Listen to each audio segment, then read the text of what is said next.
नमस्कार, मैं हरिओम कुमार और आप देखना शुरू कर चुके हैं कायाकल्प क्लिनिक। आज हम एक बीमारी की बात करेंगे। बीमारी का नाम है इरेक्टाइल डिसफंक्शन, यानी लिंग में तनाव का ना होना। जी हाँ, ये एक बीमारी है जिसकी जानकारी आपको होना बेहद जरूरी है। बहुत ही रोचक जानकारी आपको डॉक्टर साहब देंगे।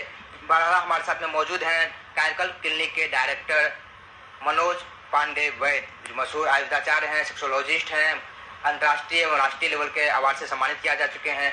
डॉक्टर साहब से मैं जानूंगा कि ये इरेक्टाइल डिसफंक्शन जो टर्म है ये है क्या, और लिंग में तनाव का ना होना क्या क्या कारण है, इनके क्या लक्षण हो सकता है, और कारण पर गौर करने वाली बात है कि आखिर ये लॉन्ग टर्म का क्या कारण हो सकता है और शॉर्ट टर्म का क्या कारण हो सकता है। बहरहाल इन पूरी जानकारी के लिए डॉक्टर साहब हमारे साथ मौजूद है। डॉक्टर साहब, आपका बहुत बहुत स्वागत है। थैंक यू, धन्यवाद। डॉक्टर साहब, जैसा कि हमने बताया इरेक्टाइल डिसफंक्शन यानी कि लिंग में तनाव का ना होना, तो जनरली लोगों में एक धारणा है कि लिंग में तनाव का ना होना मतलब एक शॉर्ट टर्म की बीमारी है या फिर वो ठीक हो सकता है। लेकिन ये हमारे जो दर्शक उनको आप समझाना चाहें कि ये लिंग में तनाव का ना होने का मतलब क्या है। देखिए, आज हम बात करेंगे इरेक्टाइल डिसफंक्शन और इरेक्टाइल प्रॉब्लम। इरेक्टाइल डिसफंक्शन और इरेक्टाइल प्रॉब्लम दोनों अलग अलग चीज है। इरेक्टाइल प्रॉब्लम क्या है कि जब शॉर्ट टर्म के लिए किसी को कोई एक इंसान, कोई मर्द जब इरेक्शन अचीव कर नहीं पा रहा है या उसका इरेक्शन इतना फॉर्म नहीं है जो वो इंटरकोर्स कर सके, उसको इरेक्शन प्रॉब्लम कहते हैं। और जब इरेक्टाइल प्रॉब्लम शुरू हो गया लॉन्ग पीरियड के लिए, इरेक्शन नहीं आ रहा है, 25% 30% बार भी हम कोशिश किए लेकिन इरेक्शन फील नहीं हो रहा है और इंटरकोर्स प्रॉपर कर नहीं पा रहे हैं, इरेक्शन आ रहा है लेकिन इतना फॉर्म नहीं हो रहा है कि हम पेनिट्रेट कर पाए, इरेक्शन हो पाए प्रॉपरली, तो लॉन्ग पीरियड के लिए यदि इरेक्शन प्रॉब्लम हो तो इरेक्टाइल डिसफंक्शन उसको बोलते हैं। तो इसमें बहुत सारी चीज इसके लिए कारण है इसका, ये प्रॉब्लम होने के लिए। तो आज इरेक्टाइल डिसफंक्शन की अगर बात करें तो इरेक्शन का ना होना ये एक महत्वपूर्ण कारण है। इरेक्शन का ना होना ही एक मेन कारण है। इरेक्शन यदि नहीं होता है तो आप इंटरकोर्स नहीं कर पाते हैं, तो ये मेन टॉपिक है आज।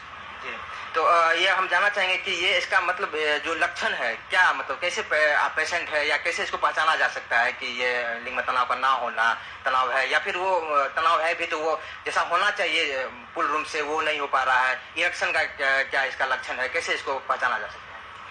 इरेक्शन का प्रॉब्लम में सबसे बड़ी चीज है कि जब भी आप सेक्स की इच्छा, डिजायर बन रही है और प्रॉपर लिंग में तनाव नहीं आ रहा है तो वो इरेक्शन प्रॉब्लम हो गया। तो कुछ दिनों तक तो ये इरेक्शन प्रॉब्लम एक तरह से देखा जाए तो हर किसी को कभी न कभी लाइफ में थोड़े समय के लिए इरेक्टाइल प्रॉब्लम होता ही होता है, और किसी कारणवश आपके अंदर कुछ चेंजिंग के कारण, हार्मोनल चेंजिंग के कारण या खान पान को सुधार करने के कारण ये अपने आप ठीक भी हो जाता है। लेकिन जब ये लंबा समय बना रहे और ये ठीक नहीं हो तो ये इरेक्टाइल प्रॉब्लम हो गया। इरेक्शन प्रॉब्लम से अलग ये हो गया है इरेक्टाइल डिसफंक्शन। तो जब भी पेनिस में इरेक्शन आता है तो हमारे शरीर का माइंड वर्क करता है, ब्लड वेन्स वर्क करता है, इरेक्टाइल टिश्यू वर्क करता है, हार्मोन्स वर्क करता है। ये चारों चीज जब एक साथ वर्क करता है तब भी इरेक्शन आता है पेनिस में, और इनमें से कोई भी एक चीज डिस्टर्ब हुआ तो पेनिस में इरेक्शन नहीं आएगा। तो ये तय है कि इरेक्शन प्रॉब्लम जनरली हो भी सकता है, अगर वो हुआ तो कोई दिक्कत नहीं है, लेकिन उसको इग्नोर हम लगातार करते जाएं तो वो आगे चल करके फिर गंभीर बीमारी का रूप धारण कर सकता है। जी, इसको इग्नोर नहीं करना चाहिए। शुरू में ही यदि ऐसा सिम्टम दिख रहा है तो आप तुरंत इलाज कराइए, किसी सेक्सोलॉजिस्ट से मिलिए या किसी अच्छे फिजिशियन से मिलिए और इसका पूर्णतः इलाज कराइए ताकि ये प्रॉपरली खत्म हो जाए ये बीमारी। अब जैसे कि बात करते हैं इरेक्शन प्रॉब्लम का, तो उसका क्या कारण हो सकता है। इरेक्शन प्रॉब्लम का अगर हम समाधान कर दें शुरू में ही तो सिंपल सी बात है कि इरेक्टाइल डिसफंक्शन का मतलब सवाल ही नहीं उठेगा। तो उसके लिए हम पेशेंट को क्या सलाह दिया जा सकता है, किस प्रकार से आप इलाज करते हैं, इरेक्शन का क्या मतलब इलाज करते हैं। इरेक्शन का इलाज तो बहुत सारा है। इरेक्शन के लिए हम लोग प्रॉपर मेडिसिन लेते हैं, ट्रीटमेंट लेते हैं, ये सब उसके लिए जरूरी है। लेकिन इसमें इरेक्शन आने का बहुत सारा कारण भी है जिससे इरेक्शन नहीं आ रहा है।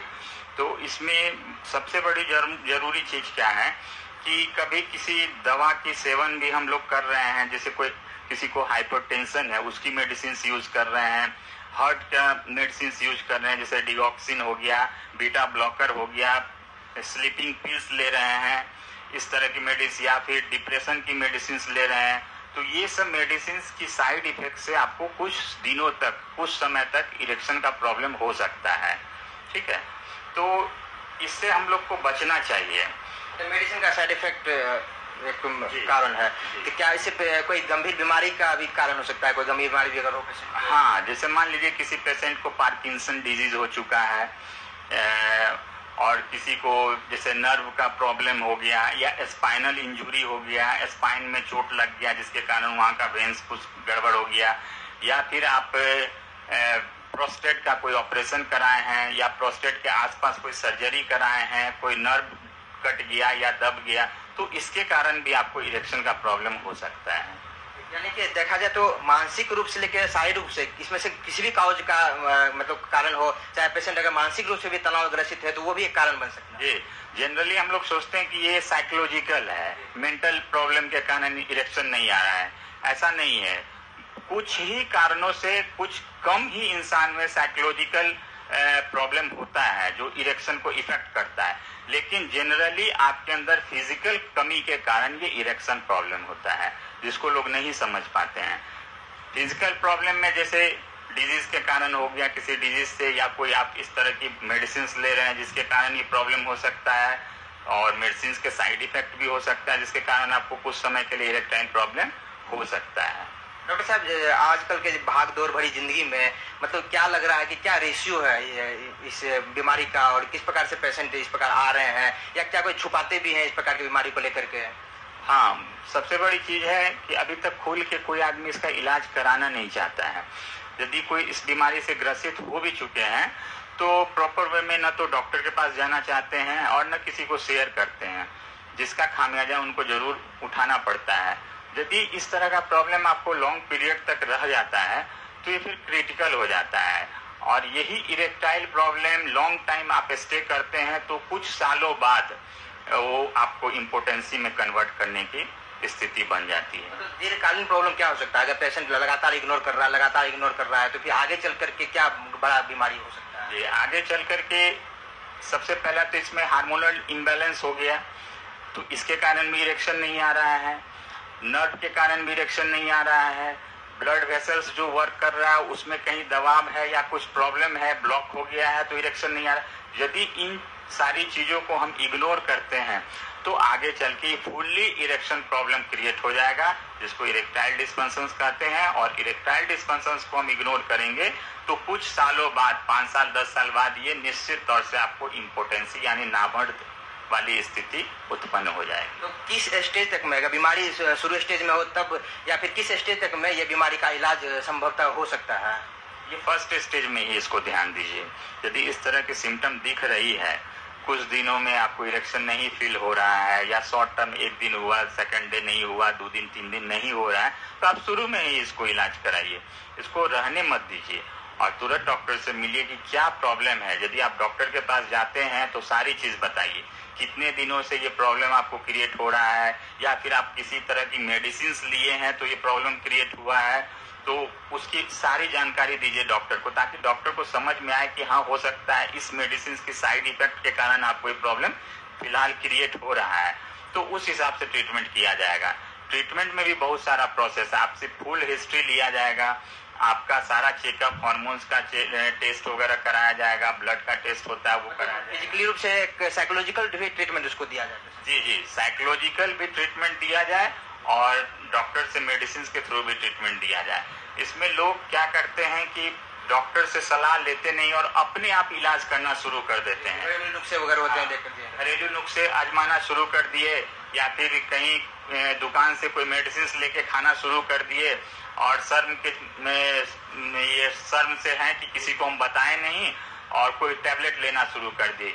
ये तो कतई मत करें, कभी भी इस तरह की टैबलेट को यूज नहीं करिए, क्योंकि जब भी इरेक्शन नहीं आ रहा है और इरेक्शन की आप टैबलेट ले रहे हैं तो कभी भी आपको इम्प्रूवमेंट नहीं देने जा रहा है वो टैबलेट। क्विक एक्शन तो करेगा जरूर, जब आप मेडिसिन लेंगे तो थोड़ी देर के लिए कुछ समय के लिए इरेक्शन तो जबरदस्ती ला देगा, लेकिन वो इम्प्रूवमेंट उस मेडिसिन से आपको नहीं होना है, और इस तरह से आपका समय भी बर्बाद होगा। और उस तरह की सेक्सुअल मेडिसिन से आपका इरेक्टाइल सेल तो डैमेज होगा, लीवर पर इफेक्ट होगा, किडनी पर इफेक्ट होगा, और सबसे बड़ी चीज उस टैबलेट से आपका स्पर्म काउंट भी जा सकता है, मतलब उससे लेकर अन्य गंभीर बीमारी भी हो सकता है। और स्पर्म काउंट यदि चला गया, यदि स्पर्म काउंट आपका लो है तो चलिए हम लोग उसको ट्रीटमेंट से इम्प्रूव कर लेंगे, कुछ टाइम लगता है। लेकिन यदि जीरो हो जाता है, दैट इज कॉल्ड एजोस्पर्मिया, यदि एजोस्पर्मिया का केस आप में हो जाता है किसी भी तरह की मेडिसिन से, साइड इफेक्ट से या फिर अनदर कॉज से, तो एजोस्पर्मिया की कॉज काफी क्रिटिकल है, जिसको रिकवर करना काफी मुश्किल चीज है। तो फिर आप एक तरफ थोड़ा सा समाधान के लिए गंभीर बीमारी आपके अंदर हो सकती है। इस तरह की कोई सेक्सुअल पिल्स इसमें मत लीजिए, और सेल्फ ट्रीटमेंट तो कतई मत लीजिए। डॉक्टर से संपर्क करिए और प्रॉपर ट्रीटमेंट लीजिए इसका। डॉक्टर साहब, मेरा एक लास्ट सवाल है, कायाकल्प क्लिनिक में इस प्रकार के पेशेंट के लिए किस प्रकार से इलाज किया जा रहा है, और क्या रेशियो है अभी पेशेंट का, और क्या पूर्णतः सफल है ये इलाज? जी, इरेक्टाइल प्रॉब्लम का ऐसा नहीं कि इलाज नहीं है, पूर्णतः 100% इलाज सक्सेस है। और हम जब भी ट्रीटमेंट लें तो प्रॉपर ट्रीटमेंट लें, और इम्प्रूवमेंट के लिए ट्रीटमेंट लें, शॉर्ट पीरियड की ट्रीटमेंट नहीं लें। मतलब दवा खाएं और क्विक एक्शन आ गया, हम समझे कि हमारा रिजल्ट आ गया, ऐसा ट्रीटमेंट नहीं लें। ट्रीटमेंट प्रॉपर लें ताकि जो भी इम्प्रूवमेंट आए फॉरएवर हो, और नेचुरल ट्रीटमेंट होना चाहिए ताकि आपको किसी तरह के साइड इफेक्ट नहीं हो।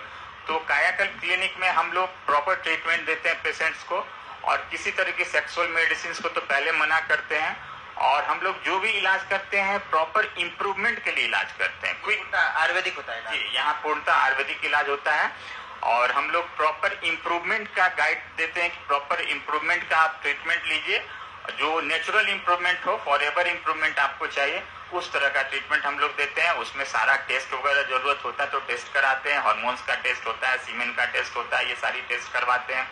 और किसी तरह की वेंस ब्लॉक वगैरह हो गया है तो वो सारा चीज देख करके फिर प्रॉपर हम लोग उसको ट्रीटमेंट देते हैं। इसमें थोड़ा ड्यूरेशन लगता है, प्रॉपर इम्प्रूवमेंट लाने में, जो चीज डैमेज हो गया है तो उसको इम्प्रूवमेंट वे में लाने में थोड़ा टाइम लगता है। लेकिन हर्बल मेडिसिन से हम लोग इसका ट्रीटमेंट देते हैं तो इसकी कोई साइड इफेक्ट नहीं है, और इसका 100% रिजल्ट है। तो ये ड्यूरेशन कितना लगता होगा, कितना समय पेशेंट को